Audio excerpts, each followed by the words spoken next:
FPI-CS terbitkan surat komando siaga 1, isinya mencerminkan watak FPI itu sendiri, ditulis oleh Ki Henry di siwa.com.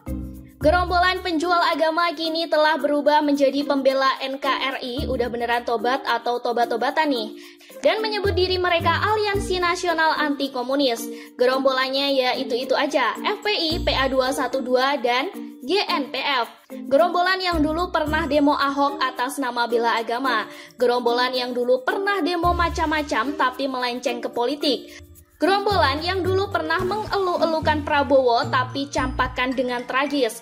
Gerombolan yang sekarang menjual narasi cinta NKRI dan Pancasila. Jangan pernah sekalipun percaya dengan gerombolan ini. Ingat ini baik-baik sebelum menyesal. Dulu bela agama, lalu bela politik, lalu sekarang teriak isu PKI dan mendadak cinta NKRI anti komunis.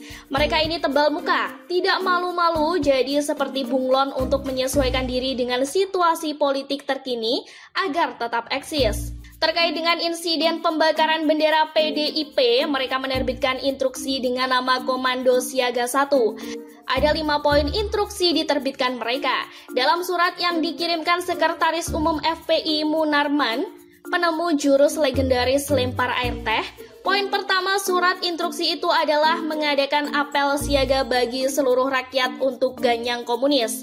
Poin kedua menyinggung tentang kewaspadaan. Anggota aliansi diminta waspada dan siaga 1 untuk sewaktu-waktu menghadapi serangan kelompok Trisila. Poin ketiga berisi tentang instruksi mengumandangkan jihad hital apabila serangan dilakukan oleh kaum komunis Trisila. Poin keempat adalah aliansi meminta anggota untuk mensosialisasikan terus mencari komunis hingga ke seluruh daerah. Poin terakhir adalah meminta anggota aliansi tidak pernah getar dan ragu. Secara tidak langsung kelima poin di atas menyiratkan kalau kelompok ini suka main otot, seolah sedang mau menuju medan perang padahal nyali aja kecil kuman dan setipis bulu onta. Kita maklumi saja karena FPI memang sudah terkenal suka main hakim sendiri, lebih berkuasa dari aparat, suka sweeping dan kadang main keras. Ormas berlabel agama tapi kelakuan sangat parah. Dan satu hal yang perlu diwaspadai, insiden pembakaran bendera ini bukan terjadi secara spontan. Semua ini sudah direncanakan. Terlihat jelas dari persiapan bendera PKI dan yang paling aneh adalah bendera PDIP juga ikut dibakar.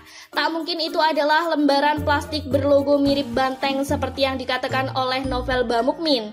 Kalau saya lihat ini ada upaya untuk mengaitkan PKI dengan PDIP. Beberapa waktu belakangan PDIP sedang digembosi oleh kadrun agar namanya jelek karena dianggap terkait dengan PKI. Pembakaran kedua bendera ini adalah simbol yang menguatkan narasi itu.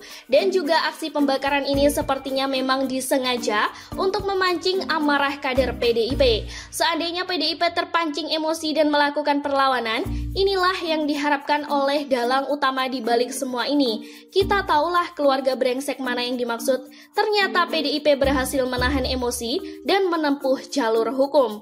Coba lihat lagi kelima poin siaga 1 di atas, terutama poin kedua dan ketiga. Kalau kelicikan ini terus dilanjutkan, maka poin kedua dan ketiga bisa dijadikan rencana untuk adu domba versi berikutnya. Mereka bisa saja mengaku diserang. Kambing hitamnya pastilah sasaran tembak yang ditargetkan kelompok ini. Bisa jadi PDIP, bisa jadi presiden. Play victim ini adalah ciri khas mereka. Sama seperti ketika protes pembakaran bendera PDIP, mereka cuci tangan dan tidak mau bertanggung jawab. Paling gampang tinggal jawab mungkin ada penyusup. Lempar api, siram bensin, sengaja membakar diri, lalu menuduh orang lain sebagai pelakunya agar ada alasan untuk melakukan serangan balik. Semoga saja ini tidak terjadi. Tapi kalaupun mereka berani lakukan propaganda busuk ini, tak usah khawatir. Cara play victim seperti ini tidak akan berefek apa-apa. Publik sudah bosan dengan hal beginian. Apalagi ngakunya diserang PKI, sama saja mereka mengaku bodoh dan gila. Sebenarnya mereka ini gentar, karena mereka ini hanyalah poin yang digerakkan.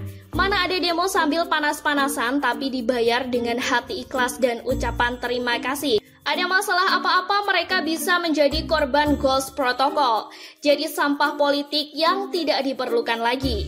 Bagaimana menurut Anda? Sekian dulu berita hari ini, jangan lupa di like, komen, dan subscribe agar Anda tidak ketinggalan informasi menarik dan terupdate lainnya dari channel